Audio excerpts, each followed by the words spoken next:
Então, meu nome é Jussane, eu respondo atualmente pela diretoria, presidência do Instituto Jungiano de Brasília, e dentro, né, dos movimentos que a gente tem feito, um deles é trazer as pessoas para um diálogo dentro da nossa casa, né, e nesse sentido, o Instituto Jungiano convida, ISPSP convida, ele vem com essa proposta, né, da gente apresentar os analistas do Instituto e apresentá-los a partir dessa fala, né? Cada um dizendo daquilo que lhe tocou, com que ele se ocupou no seu processo de conclusão da formação de analista.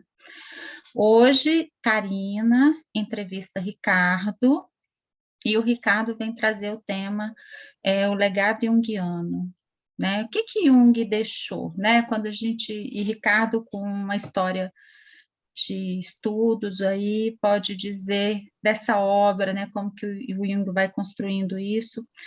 E eu queria hoje fazer uma entrada, né? Quer dizer da nossa alegria no sentido de como esses eventos abertos, né? Sábado a gente teve um curso, mas também esse evento ele tem trazido para a gente uma experiência bem interessante dessa costura desse Brasil. Acho que a pandemia trouxe diversos desafios, mas ela trouxe essas possibilidades, né? E aí a gente teve inscrições da Bahia, do Acre, de Santa Catarina, Minas Gerais, Distrito Federal, Rio de Janeiro, Rio Grande do Sul, São Paulo, Paraná, Espírito Santo, Pará, Ceará, Sergipe, Goiás, Tocantins, que é a minha terra, e uma pessoa ainda do Canadá. Então, acho que à medida que a gente vai, né, vivendo essa experiência, a gente vai tendo essa ideia de que, ok, acho que está funcionando. Sejam todos e todas muito bem-vindas e bem-vindos. Só dando um anúncio, para setembro a gente já tem uma previsão de um curso, né, um curso de sábado, e dentro dessa proposta de trazer as informações e trazer discussões, o tema será a transgeneridade, que a gente sabe que é um tema que tem mobilizado muitas discussões, e a gente vai trazer o tema para discussão. Então, quero passar a palavra para a Karina, que vai abrir, fazer a apresentação do Ricardo. A gente tem um primeiro tempo, tá, gente? Quem está vindo a primeira vez, que é uma entrevista, eles vão conversar, né? E a gente vai aqui ficar ouvindo essa conversa gostosa. Nesse primeiro tempo, a gente tem gravado para disponibilizar para pessoas que não podem estar presentes.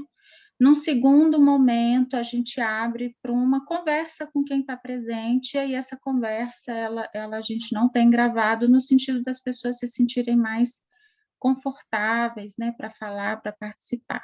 Karina, é com você. Opa! Muito boa noite para todo mundo que está aqui, e eu quero falar assim bem rapidinho que o trabalho que a gente vai tentar aprofundar um pouco mais hoje é o trabalho do Ricardo, que foi a monografia, né, que ele apresentou como tarefa de conclusão na formação de analistas, né? Então, eu vou apresentar o Ricardo, mas acho que já está ali, né, Ricardo? Tudo que você já fez está ali naquela chamada, mas enfim, o Ricardo tem um percurso muito rico e muito longo, né? Assim, é professor aí na Bahia, em várias faculdades, tem mestrado, e agora acho que, por último, né, Ricardo, foi esse desafio da formação, né? Então, o Ricardo, assim, ele vai em todas as dimensões, né? É rico nesse sentido. Então, assim, eu queria realmente começar agradecendo a você, Ricardo, pela contribuição primorosa que você faz com o seu trabalho para a comunidade junguiana, e não só a comunidade junguiana, mas acho que a comunidade psi, de forma geral, e a comunidade das áreas de humanidades, ciências sociais, enfim. Acho que o teu trabalho é uma contribuição assim muito valiosa e eu queria te agradecer. Eu também quero te dar parabéns, não só pelo teu trabalho, mas eu quero te dar parabéns pela coragem que você teve, né? Porque é uma coragem de tomar realmente, levar a sério a missão que você tinha, de realizar esse trabalho, de realizar essa escrita, né? Eu acho que quando a gente vai escrever um trabalho assim dessa natureza, né? Acho que a gente sempre se depara com uma pergunta que é essa, né? Assim, que missão que tem esse meu trabalho? Qual que é a missão que eu estou cumprindo aqui, né? Quando eu me debruço nesse trabalho. E eu acho que essa missão deve estar muito clara para você, porque o teu trabalho ele traz essa clareza, né? E então, assim, quero te dar parabéns por essa coragem, porque é um trabalho com um fôlego assim gigantesco, traz muitas referências. Acho que assim, para qualquer pessoa que se interessa pelo assunto, é um trabalho que vale muito a pena ser lido mesmo. Hoje eu acho que a gente vai conversar um pouco aqui, mas não sei, acho que o interessante realmente é pegar o trabalho para ler, inclusive porque pode servir como referência, né, para outros trabalhos, enfim. Então, mas a gente vai tentar, né? Assim, a minha missão aqui é tentar extrair isso aí, né? Então, o trabalho do Ricardo é assim, chama-se O Legado Junguiano, 2 pontos. Uma crítica civilizatória, né? E o trabalho ele dividiu da seguinte forma: a gente tem uma introdução e tem 4 capítulos e as considerações finais. Os 4 capítulos ele nomeou da seguinte forma: o primeiro capítulo chama-se A Dúvida e a Pergunta. O segundo capítulo ele chamou A Palavra. O terceiro, A Imagem. E o quarto, O Mistério. Então, é assim, esses nomes que o Ricardo achou para dar tanto dos capítulos quanto da monografia em si, o título, né,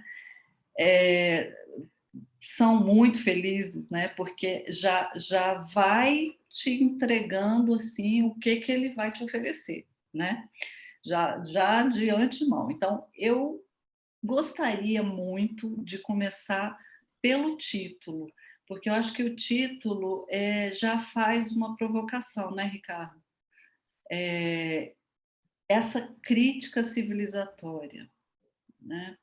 Como é que você viu isso, né? Ao mesmo tempo, eu também queria te fazer uma pergunta que eu acho que vai mais ou menos junto com essa.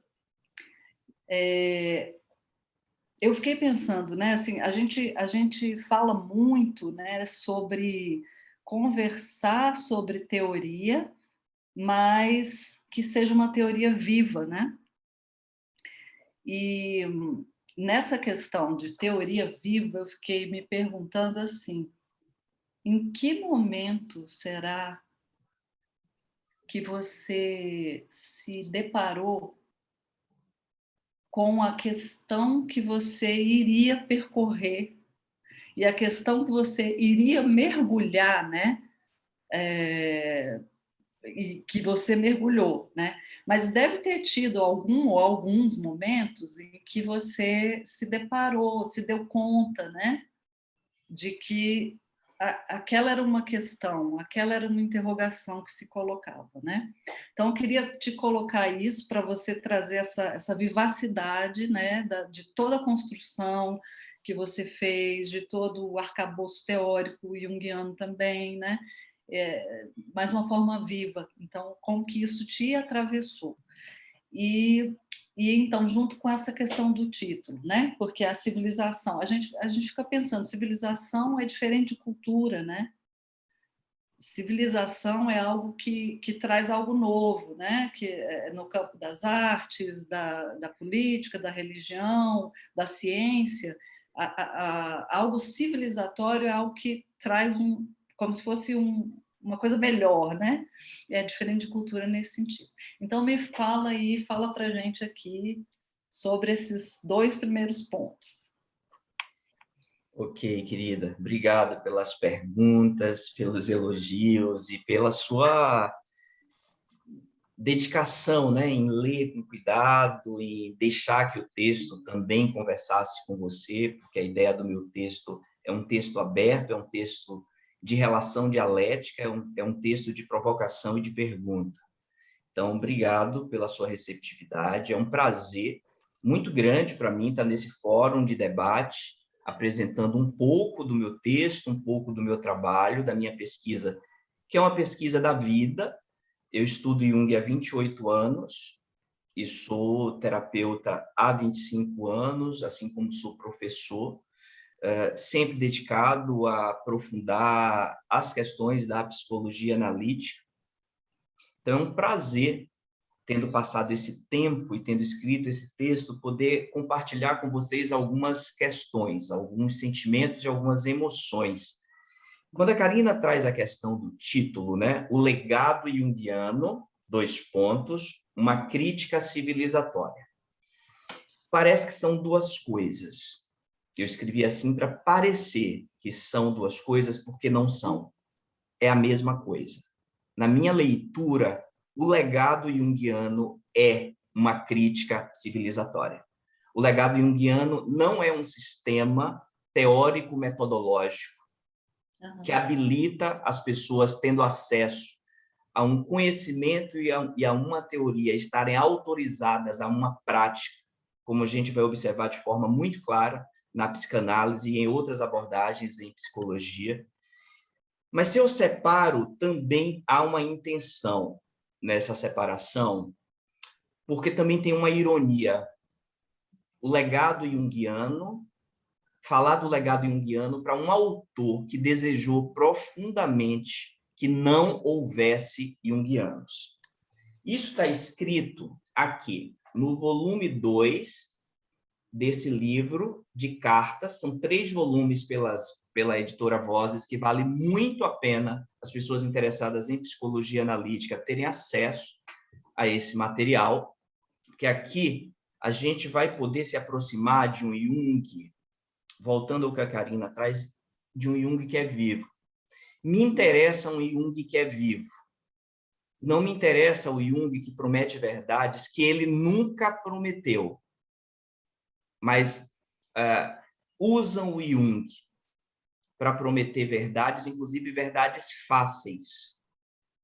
Se tem uma coisa com a qual o Jung não está comprometido, é com a produção de verdades fáceis que nos permitam mentir de forma gregária, dando a cada um de nós uma sensação de pertencimento, por mentirmos da mesma forma, por podermos nos reconhecer nas nossas mentiras.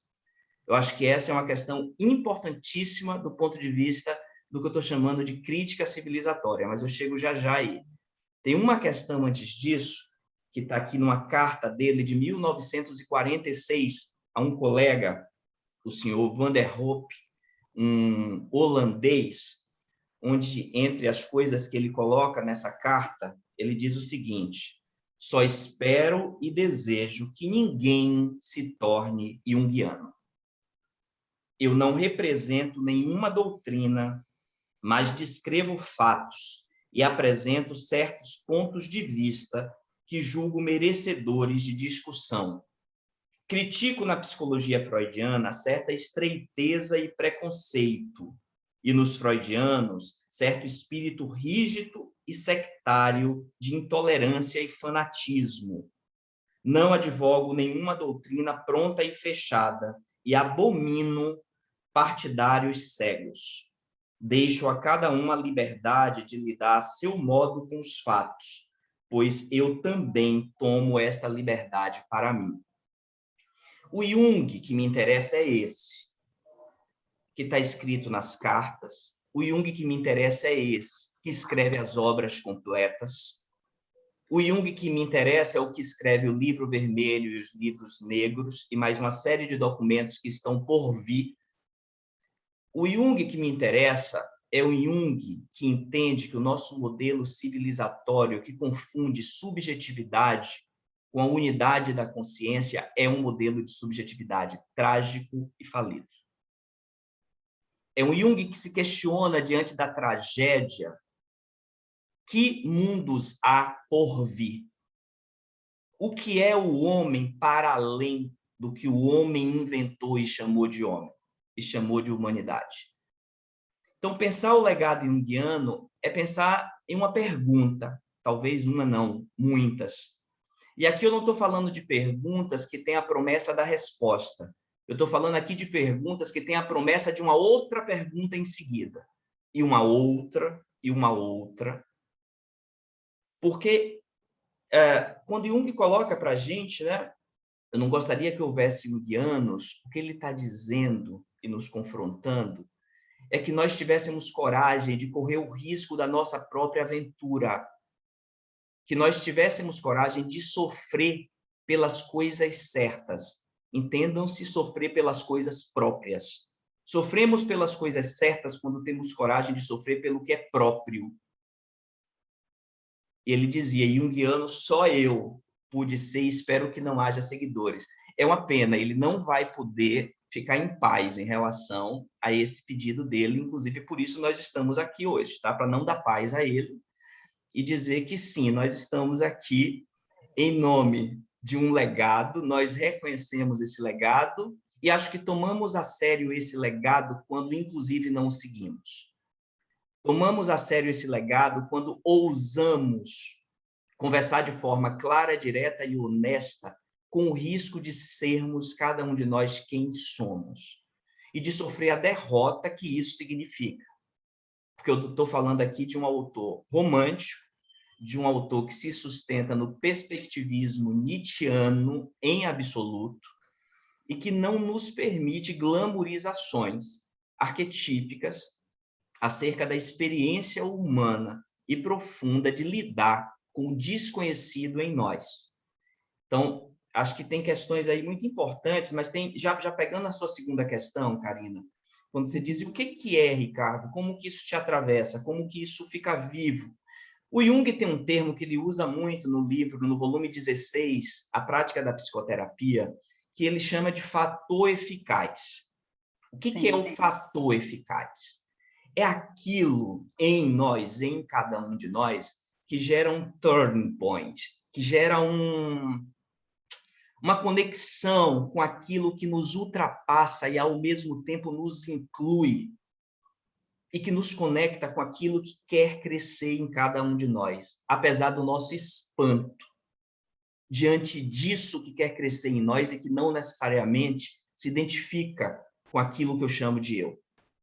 Esse desconcerto dentro da própria casa.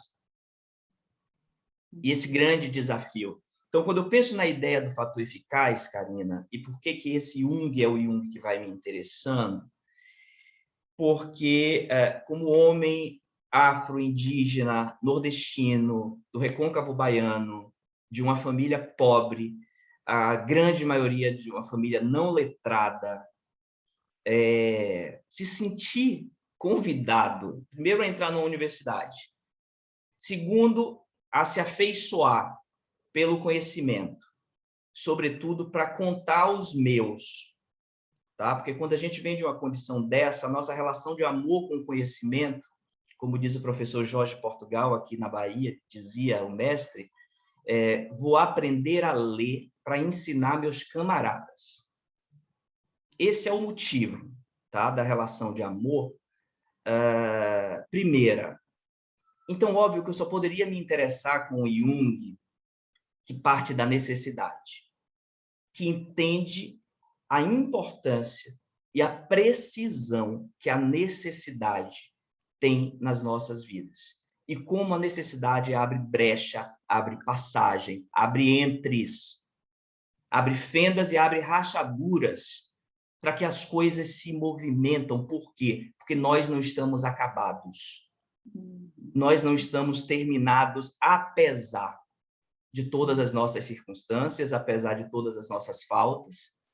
E esse modelo de subjetividade na qual o Jung investe, baseado em toda uma estrutura kantiana, nietzschiana, me interessa muito e vai absolutamente na contramão do modelo moderno ocidental de subjetividade, que propõe uma ideia de psique associada ao que é consciente, ao que é claro, ao que é racional, ao que é dono de si e que pode, inclusive, fazer uso do mundo e da natureza à sua volta, porque entende que há uma cisão entre natureza e cultura.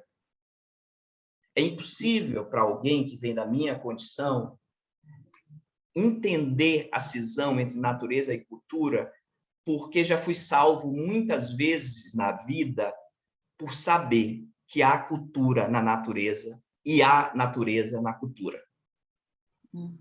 Então, pensar, juntando tudo aqui que você me trouxe, o título, o que me toca, o que me atravessa e para onde isso aponta, querida. Então, eu diria sim, é esse Jung que lida com a necessidade, que entende que diante da necessidade eu me torno muito mais um objeto do conhecimento, de um sujeito desconhecido, do que, de fato, um sujeito do conhecimento que pode tomar as realidades ou os fenômenos para si como objetos de conhecimento. E quando a gente pode fazer isso, é sempre dentro de uma relação dialética, que não tem o homem como ponto de chegada, tem o homem como um ser de passagem, e como ser de passagem, ele é uma ponte estendida, né, entre duas pontas em relação às quais ele não tem acesso. Então, eu te traria isso. Só para começar, né, Ricardo? Eu acho que o que você está falando é interessante, né, a gente pensar a tua experiência, o que te trouxe, né, de ganho. Assim, o que as suas faltas trouxeram de ganho, né? O que as perdas trazem de ganho para todos nós, né? O que as falhas, o que as frestas, né? As rupturas, a necessidade, como você está colocando, traz de ganho para todos nós, né? Esse é um diálogo assim muito bacana com Jung, né? Exatamente. Tem um momento da tua escrita que você coloca, você cita o Manuel de Barros, né? Uma frase muito linda, que é assim, ele faz uma pergunta, né, Ricardo? Ele diz: pode o homem enriquecer a natureza com sua incompletude, né? E daí você, nesse momento do seu trabalho, você está falando do humano exatamente como você disse agora, né? Como um meio, na verdade, não como um fim, né? Esse homem como um fim é o homem do projeto moderno, né? Da pós-modernidade, talvez, né? O homem como um fim. E o que o Jung está trazendo para a gente é que o ser humano é um meio, ele não é o fim, né? Então, talvez aí também tenha um pouco dessa crítica civilizatória já, né? De um jeito mais solto, assim, porque você vai amarrar isso muito, muito bem no seu texto, mas essa questão das frestas, né, da falta. Então, a questão da desconstrução, é assim que você coloca, se eu não me engano, no teu texto. A questão da desconstrução do antigo primado da consciência. E a função das palavras, né? Então, para a gente também, porque é tanta coisa que tem nesse teu trabalho que, sinceramente, eu estou assim um pouco preocupada da gente conseguir, pelo menos, ouvir de você algumas coisas que são preciosidades, né? Então, para a gente já ir entrando, né, no corpo mesmo do teu trabalho, que eu vou dizer para vocês, todos e todas que estão aqui hoje, que o trabalho do Ricardo é assim, ele põe logo as cartas na mesa, sabe como? Ele, ele é um trabalho que você vai ler e ele assim, ele te põe logo as cartas na mesa, entrega qual é o jogo logo, né? E nesse sentido economiza muito para a gente, né? Ao invés de a gente ficar muito, você vai lá e você olha, é isso, né, Ricardo? Acho que é muito direto mesmo, assim, é muito honesto, né, nesse sentido. Então, como eu disse para vocês, né, essa construção dos títulos, dos capítulos, já mostra mais ou menos para a gente o que ele vai dizer dessa desconstrução do primado da consciência, né? Então, vai da palavra à imagem ao mistério, né? Então, ele vai fazer esse percurso aí, né? Então, aí eu queria que você comentasse um pouco, já entrando aí, Ricardo, nesse primeiro momento, né, onde o Jung estava tão ligado ainda, tão preso ainda à questão experimental, à questão científica, né, nos moldes da época dele, o experimento de palavras, toda aquela situação, né, naquele momento, o encontro com Freud.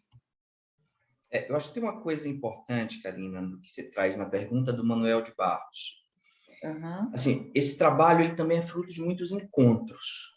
A gente não faz nada só nessa vida. A necessidade sempre deixou isso muito claro para mim. A gente não é só. Por mais que a gente fique só, se sinta só, a gente não está só de jeito nenhum. E outra coisa, a gente não é só porque nós somos muitos.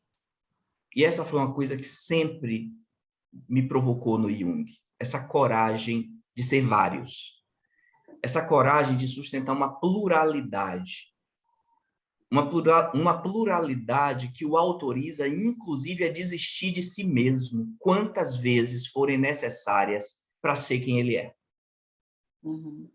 E é por isso que não dá para a gente pensar nos junguianismos e nas verdades fáceis, porque a proposta desse cara é a proposta mais radical e mais antimoderna, de uma certa maneira, que é de abarcarmos a pluralidade psíquica, começando em cada um de nós. Aliás, nós nos tornamos exatamente o que somos porque abarcamos uma pluralidade em nós.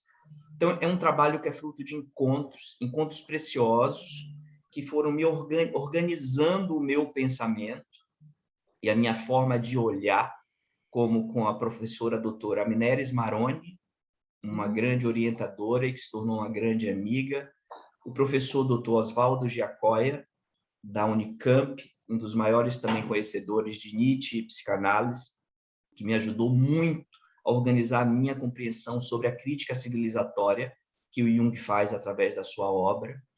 A professora doutora Adriana Ferreira, uma das maiores pesquisadoras no Brasil sobre sonhos, psicologia analítica e corpo, me auxiliou a entender o que é a individuação para além do delírio junguiano. O que é a individuação como uma convocação para ficar presente e disponível para o que quer crescer em você e arcar com o risco e com a responsabilidade de ficar disponível para isso. Então, são encontros muito preciosos que vão jogando um tempero, vão aumentando o fogo, vão tampando a panela e vão possibilitando maturações e sínteses. É um trabalho feito de sínteses. E, nesse sentido, tem uma questão, né, Karina, que eu começo o meu texto trazendo um trecho do Freud, daquele texto que eu adoro, chamado Análise Terminável e Interminável. É um texto de 1936, 37, um texto dividido em 7 sessões. Nós, da área psi, já lemos esse texto, mas é um texto que vale sempre a pena ser revisitado. E é um texto onde, na última sessão, o Freud fala sobre as profissões impossíveis. E ele nomeia as 3 profissões impossíveis: professor, analista e governante. São as 3 profissões impossíveis. Impossíveis por quê? Porque nós não temos como realizar o que elas propõem? Não. São impossíveis porque são profissões que não suportam, por um tempo demasiado, identificações com verdades. São profissões que se sustentam e se constituem enquanto lugares de nutrição da pergunta, da dúvida, da incerteza e da angústia que a não identificação com verdades traz de forma natural para todos nós na nossa experiência. Então, é impossível porque ela aponta na direção do impossível. São profissões que pretendem conversar com o impossível. E como Jung aceita, né, e honra, como um analista, como um psiquiatra, como um professor que foi, como ele honra sustentar uma profissão impossível. Como Jung honra suportar ficar no lugar da dúvida, da pergunta, e deixar com que as coisas cindissem, rachassem, abrissem, o 1 virasse 2. E aqui também já tem uma base da crítica civilizatória do Jung. E, às vezes, nós, junguianos, confundimos muito a ideia do que é único e específico com a ideia do um. A ideia do um é uma ideia ocidental, moderna, que promete que, na base da separação entre natureza e cultura, está a supremacia da consciência humana, capaz de dominar a si mesmo e a tudo à sua volta, tornando tudo sua imagem e semelhança. Esse é um modelo trágico que propõe uma ideia de integração. Quando Jung propõe a ideia de tensão entre os opostos e da possibilidade de sustentarmos, viver na tensão, ele está dizendo que a ambivalência, a dúvida, a pergunta que não tem respostas, são muito bem-vindas como combustível para suportarmos estar nesse lugar. Mas como foi a conversa de Jung com o impossível? Eu tento, no meu trabalho, contar essa conversa dividindo a obra dele em 3 paradigmas, que eu chamei de a palavra, a imagem e o mistério, estabelecendo relações com a vivência do Jung. Essa eu acho que é uma coisa que não só me toca, Karina, como provavelmente toca a todos que se interessam pela obra do Jung. Em algum momento, a gente tem a sensação que o Jung está falando com a gente, quando não está falando da gente, né? Além desses 3 queridos, né, o professor Oswaldo, a Mineres e a Adriana, eu tenho eu diria, um pacto existencial com o Manuel de Barros e com a Clarice Lispector. Tem horas que eu falo com eles, eu brigo com eles, eu me revolto, me apaixono. É uma convivência que se tornou fundamental para tolerar de forma criativa aquilo em mim que é absolutamente diverso do que eu preciso sustentar e que, às vezes, inclusive, me passa a perna. Então, são presenças fundamentais na minha experiência. E quando eu olho a maneira como a gente se apaixona pelo Jung, se aproxima, porque ele fala direto. Por que ele fala direto? Porque ele fala de uma experiência. O tempo inteiro ele conta para a gente a aventura dele e pergunta ao mesmo tempo: você também vai ter coragem de viver a sua aventura? Porque o que eu posso é te descrever a minha. Você topa descrever a sua? Você topa botar os 2 pés dentro da sua aventura e me contar alguma coisa sobre o que você viveu?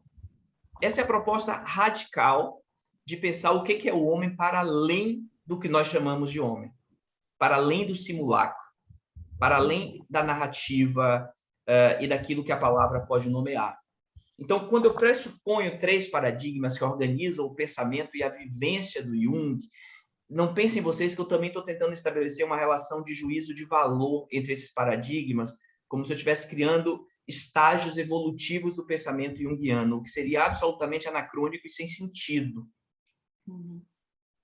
Não dá para eu pensar que a minha infância é um estado inicial, primário, inferior à minha adolescência, até porque está tudo presente em mim nesse momento, dentro do que é possível. E assim será. Porque o que quer que eu encarne não passa de um mistério. A palavra pode nomear muito pouco disso. E é sobre isso que ele vai começar o trabalho dele. Qual o alcance da palavra? O que a palavra pode dizer? A gente está falando de um psiquiatra vivendo um tempo onde a psiquiatria não dava pistas para além do fenômeno orgânico, inquieto, perguntador, e perguntava porque não podia fazer outra coisa se não perguntar.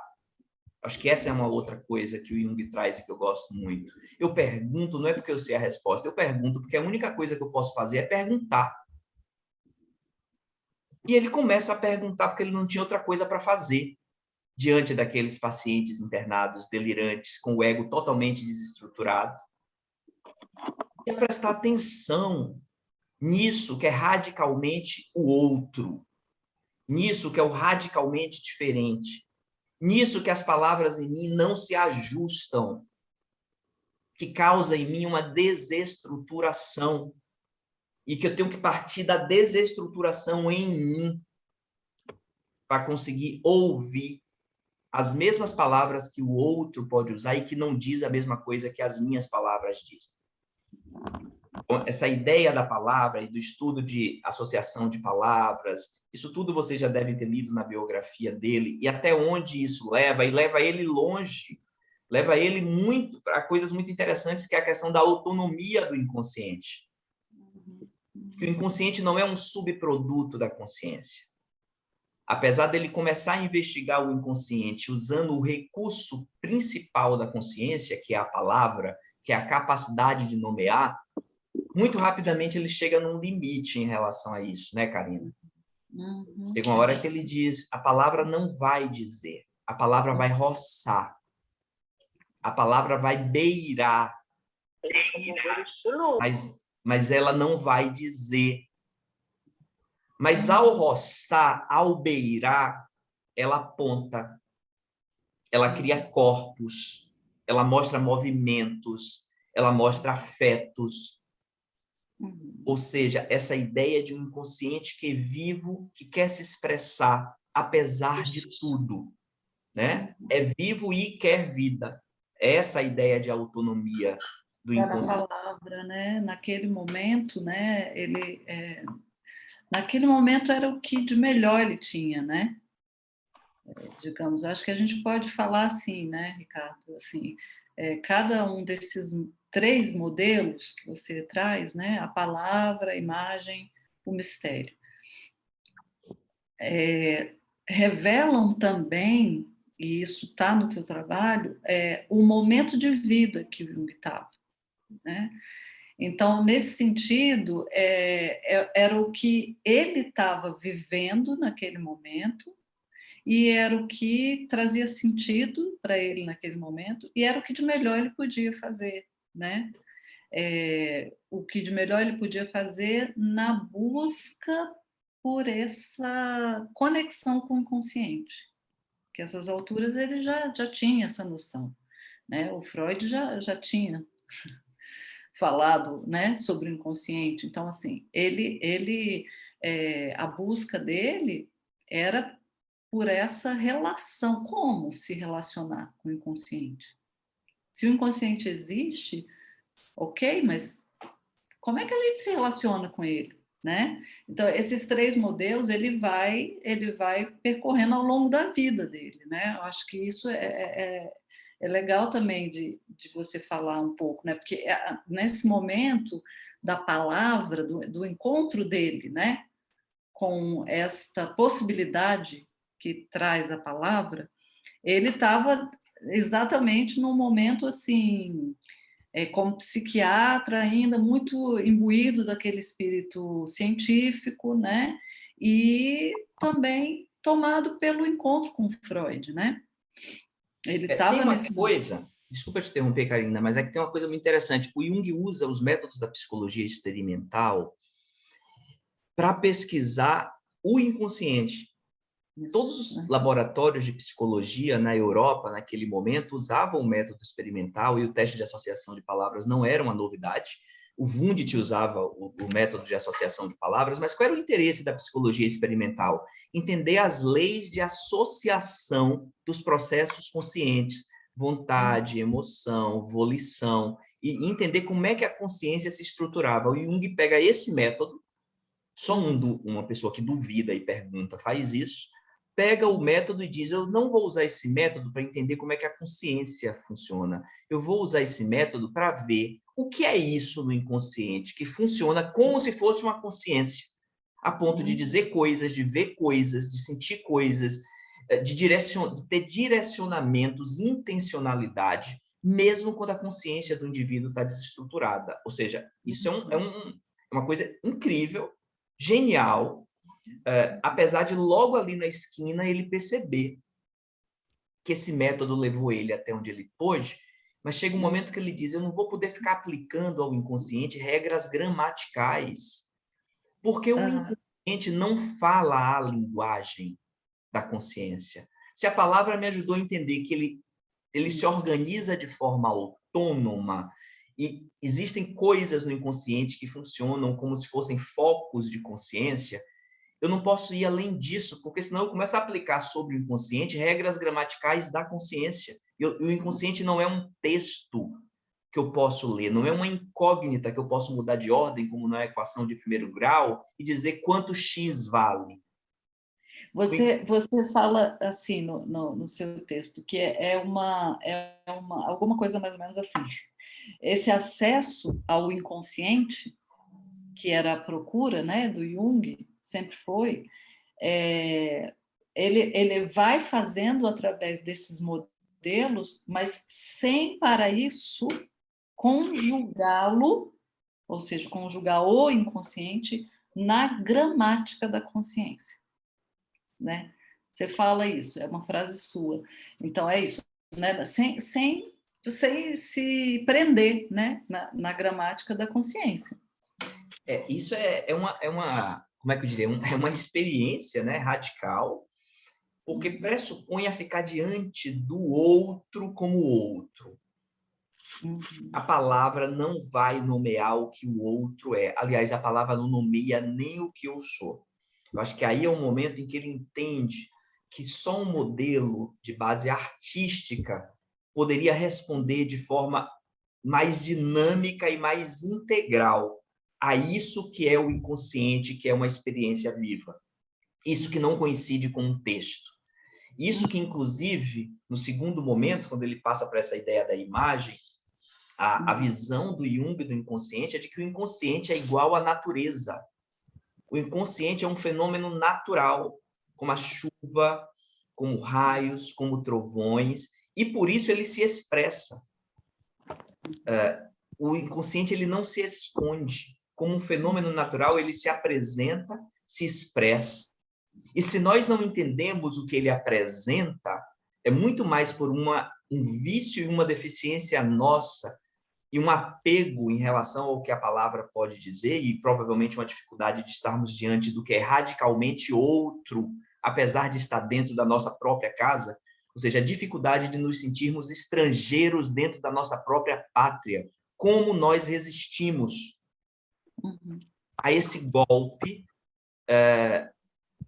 humano, eminentemente humano, que parece que o humano em nós busca o tempo inteiro o outro. Apesar do espanto que isso propicia, ele diz, como eu vou falar sobre essa conversa e sobre essa busca através da palavra? A imagem é essa fonte que é capaz, óbvio, por favor, não entendam aqui, quando eu faço esse raciocínio, de que o Jung negue a importância da palavra, tá? Eu estou abrindo aqui um outro recurso que é entender que a palavra, na sua origem, é metáfora. A palavra, na sua origem, é imagem. E se a gente usou tanto a palavra a ponto de se esquecer que, na origem dela, ela é uma imagem, isso é uma questão do nosso modelo, mas não de como as coisas funcionam. Então, quando ele propõe a ideia da imagem e de uma abordagem artística na relação com o inconsciente, ele abre para a gente uma visão interessantíssima, porque ele abre uma ideia de prospecção para a relação com o inconsciente. Se através da palavra eu me relaciono com o que pode ser dito, narrado e diretamente está ligado ao que eu já vivi, eu não posso falar sobre o que eu não vivi. Eu só posso dizer sobre o que eu conheço e o que eu já vivi. Na hora que eu entendo que a imagem é um recurso que pode ser colocado ao lado da palavra, eu estou dizendo para vocês que a imagem aponta para frente, aponta na direção do futuro. Eu não posso usar a palavra para dizer o que me espera, mas a imagem pode sim falar do que não se identifica com o eu, mas que aponta na direção do futuro. Ou seja, aqui o Jung cria, né, uma revolução, que está lá naquele texto incrível do volume 5. Se vocês quiserem saber onde é que está a origem disso que eu estou falando, busquem no volume 5, Símbolos da Transformação, um texto chamado As Duas Formas de Pensamento. Lá vocês vão pegar o negócio na fonte, o negócio nascendo. Ele ainda não consegue nem explicar direito isso que eu estou explicando, mas ele já entrega tudo. Eu acho que também, se você puder dar uma palavrinha para a gente aqui sobre esse momento também que é tão marcante, né, no pensamento do Jung, que é em 1950, eu acho, né, que ele escreve o texto sobre sincronicidade, né? Sincronicidade é um princípio de conexões acausais, né? Esse é o título. Se você puder dar uma palavrinha sobre isso, porque aí eu acho que ele já estava ali nessa despotencialização da consciência e, ao mesmo tempo, essa potencialização do inconsciente, né?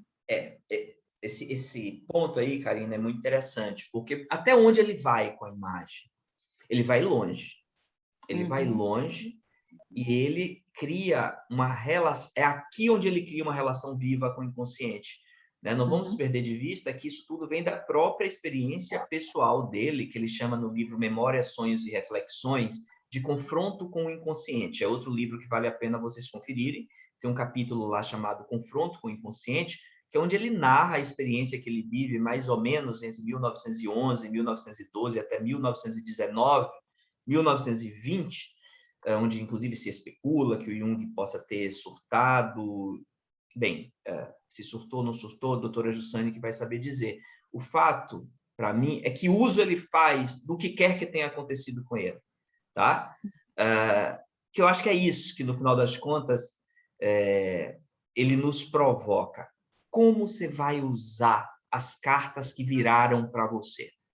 Não viraram todas, não viraram necessariamente as que você queria, mas tem cartas que estão na sua mão e estão viradas para você. Qual o melhor jogo que você vai fazer com essas cartas, respeitando a sua integridade? É isso que eu estou chamando de aventura.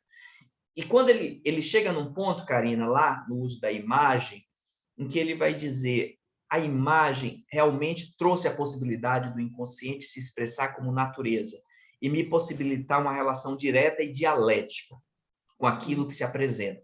Me tira do lugar de sujeito do suposto saber e me convida a um lugar de despreparo, o despreparo necessário para ficar diante do que se apresenta e com o qual eu posso me relacionar, posso me colocar disponível. Ao mesmo tempo, ele percebe que, embora a imagem traga o conteúdo e o afeto, de uma certa maneira, ainda cabe aqui, dentro desse modelo do uso da imagem, convidar a consciência a organizar aquilo que a imagem apresenta e a dar direção àquilo que a imagem apresenta. Inclusive, essa é uma operação muito importante. E ele diz: e quando a gente está diante do que não pode ser dito. E quando a gente está diante do incognoscível, e quando a gente está diante daquilo que faz a gente tremer, se arrepiar, porque ao mesmo tempo que revela o nosso pertencimento à experiência, revela a possibilidade de sermos aniquilados nessa mesma experiência. Ou seja, quando estamos diante de um fator objetivo, quando o inconsciente não pode ser reduzido à ideia de uma incógnita, quando o inconsciente não pode ser reduzido, ainda que a imagem tenha uma função de ampliar, isso é muito importante, é um grande ganho isso que a imagem traz, mas ele vai dizer, e quando a gente cai numa zona de silêncio? Quando o que fala alto nos cala? Quando aquilo que fala alto nos cala, nós somos arremessados em que experiência? Se não na experiência do incognoscível. E aqui a gente está no campo do mistério. Aqui a imagem precisa ser levada radicalmente ao status de modelo. Aqui é o ponto da obra do Jung, que se a gente tentar ler o Jung conceitualmente, a gente se atrapalha todo. Aqui é o modelo, aqui é o momento em que cabe que a gente leia cada página da obra dele como metáfora. Aqui é onde Jung fica mais junguiano. Aqui é onde Jung leva mais a sério a ideia da imagem conectada ao mistério. Mistério em que sentido? O mistério é mistério porque dá sinal de si. O mistério que não dá sinal de si não é mistério. O mistério que se mostra totalmente também não é mistério. O mistério é isso que transita na brecha, na rachadura, na fenda. Transita nesse lugar de passagem. O mistério é essa experiência mais radical do homem como um ser de passagem, conectado a um excesso de sentido que não pode ser dito pela palavra. E que naturalmente nos assusta e nos seduz. Nos espanta e nos inclui. Ou seja, essa é a base do Jung, tá?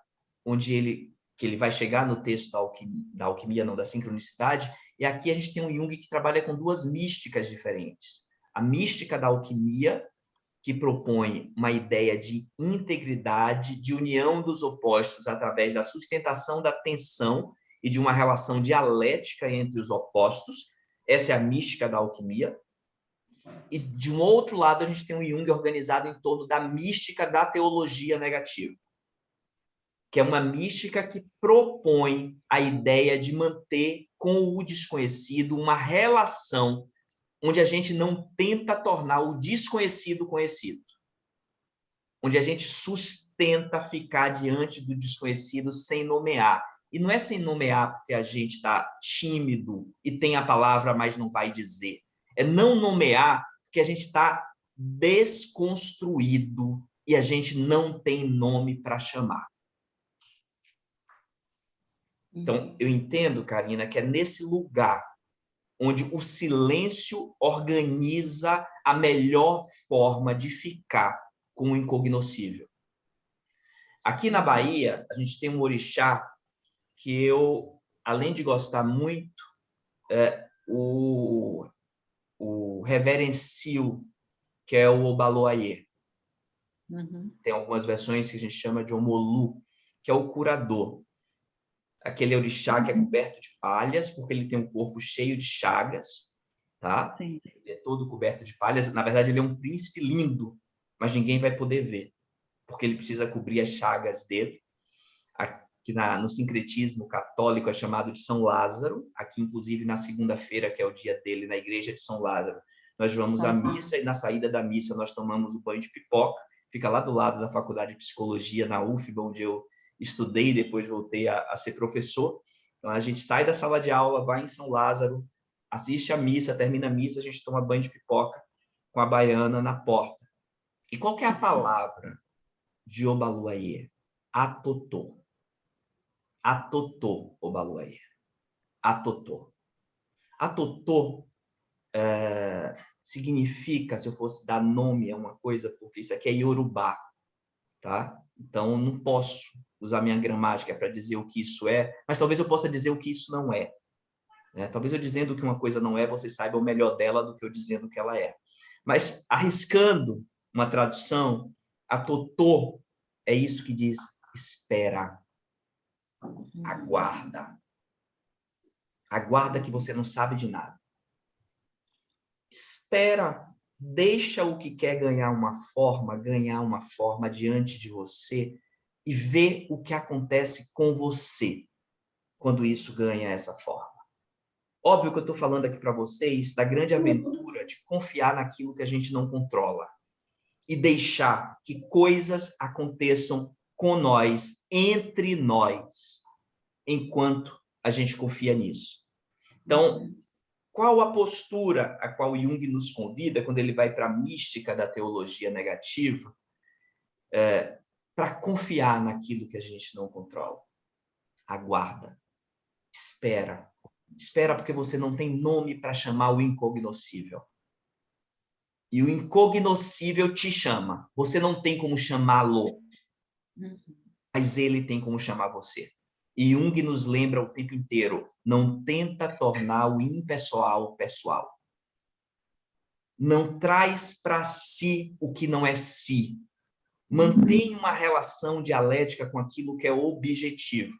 E eu entendo, Karina, para a gente finalizar por conta do tempo, que quando ele chega nessa construção, ele dá o golpe final na nossa construção de subjetividade que nos identifica o tempo inteiro como sujeitos do conhecimento e como organizados em torno da ideia de progresso. E nós já sabemos a essa altura com a Covid o que a ideia de progresso nos trouxe aquilo que Nietzsche chama de o último homem.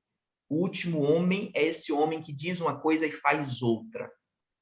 É o homem que vive no simulacro. Ele usa as palavras e as palavras já não têm mais nenhuma relação com o que ele sente, com o que ele faz, com o que é a verdade dele, porque ele não está mais disposto a correr mais nenhuma aventura em nome de uma verdade própria.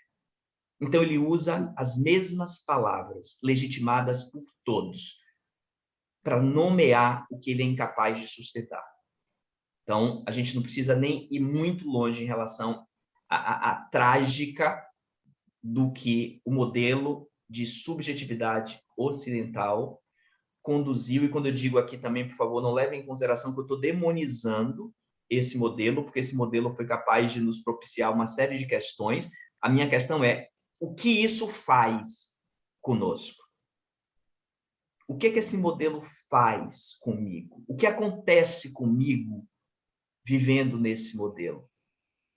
Acho que é como tornar a nossa relação com os fatores objetivos numa relação dialética.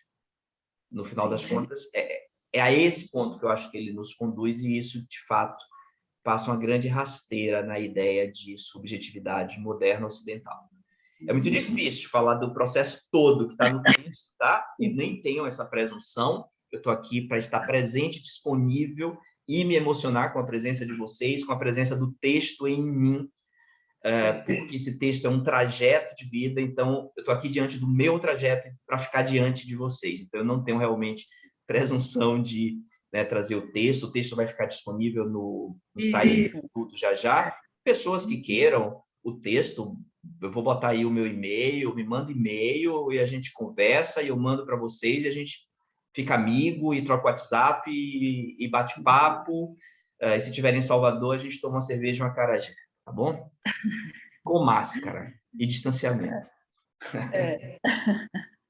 Ricardo, a gente já está caminhando assim para passar para as perguntas, né? Que eu acho que é bem importante a gente dar esse espaço mesmo, né? Para o pessoal colocar as inquietações que estão surgindo, mas eu não queria deixar de falar com você, né? Duas coisinhas, assim, uma é que me passou aqui agora, assim, que nesse momento, né, lá do Jung, que ele está lidando com as imagens, quase que ao mesmo tempo, quer dizer, um pouco antes, né?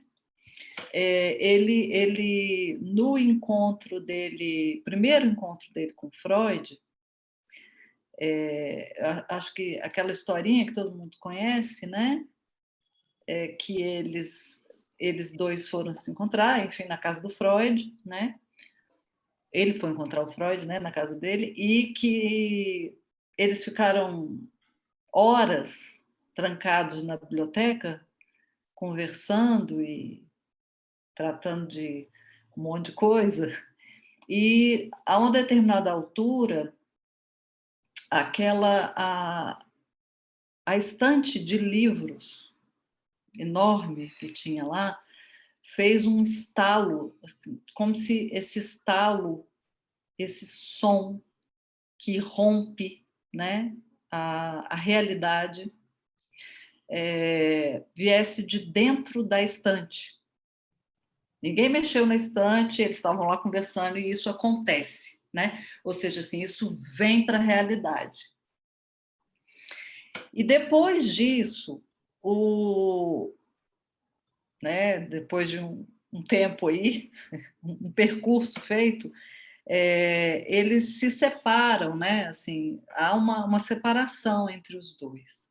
E o Jung fala, você traz isso no seu trabalho, que o Jung fala que deu-se ali uma fase de solidão para ele, né?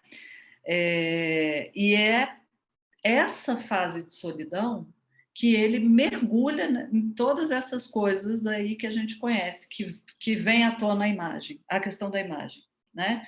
Então, no desenho, no livro vermelho, né? Onde ele começa a se relacionar com o inconsciente através das imagens que vão surgindo para ele, que ele provoca também, né? Mas que vão surgindo e que ele vai mergulhando nisso. E o que eu acho bem interessante, que está no teu texto de alguma maneira, eu fiz essa associação assim, né, de como que isso que vem e rompe uma realidade e que está fora dos dois naquele momento, coloca o Jung numa solidão, segundo ele próprio,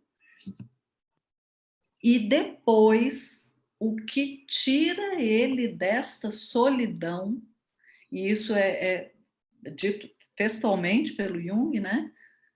Ele diz alguma coisa assim: a primeira vez que eu senti que eu estava saindo daquela solidão, daquela obscuridade que eu me encontrava, a primeira vez foi quando eu recebi, ele diz, né? Um livro taoísta, né? De um fulano que enviou pelo correio para ele um livro chamado A Flor de Ouro, né? E, enfim, traz toda essa mística e tudo isso. Então, ele diz, quando eu recebi, foi o momento que eu comecei a sair dessa solidão. E aí eu fiz essa ligação, sabe, Ricardo? Queria muito ouvir você comentar um pouquinho sobre isso, porque são duas coisas que não independem dele, né? Independe de qualquer um, e que surge no mundo real, assim, surge do nada, né? Assim, do nada vem aquilo, de repente, e rompe a realidade, se concretiza. E do mesmo jeito que ele entrou na solidão, ele saiu da solidão, prestando atenção nessas coisas, né?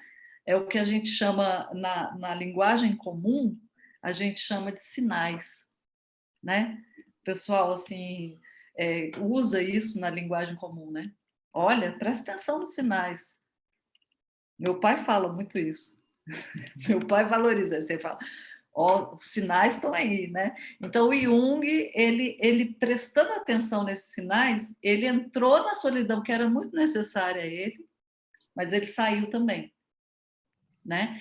E aí quero que você comente para a gente finalizar, mas eu vou ler aqui um trechinho do teu trabalho que acho que também toca nisso que eu estou falando. Então, você diz assim: o conhecimento trouxe a Jung, a busca, né, pelo conhecimento, trouxe a Jung o conhecimento de que existem na alma coisas que não são feitas pelo eu, mas que se fazem por si mesmas, possuindo vida própria.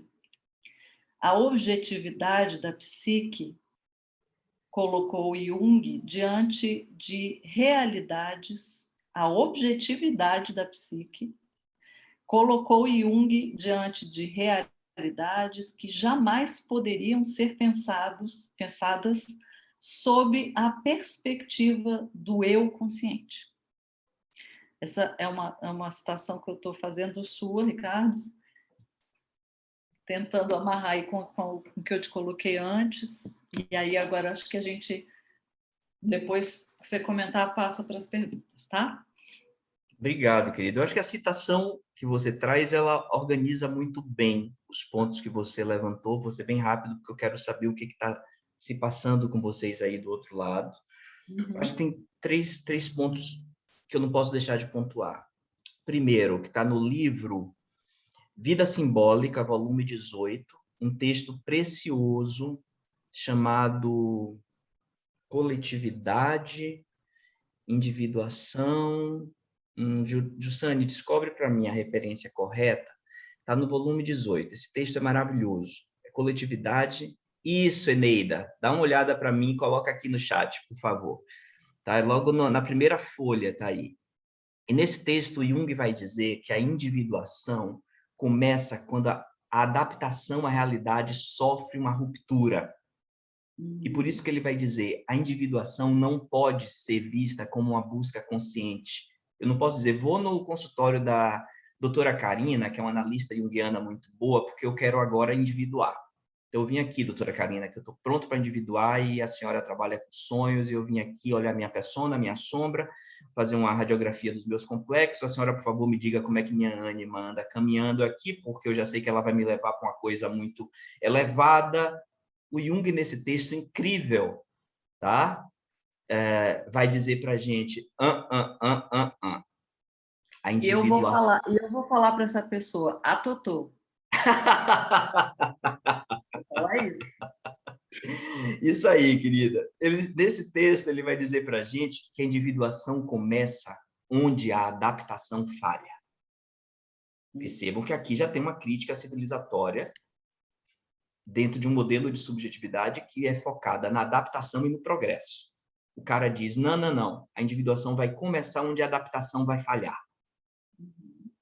É ali, no desacordo entre mim e o mundo externo, que a brecha abre, e aquilo que ele chama de energia psíquica sofre uma regressão, como uma onda no mar, que volta, parecendo que vai esvaziar a praia, mas ela volta para ficar mais forte.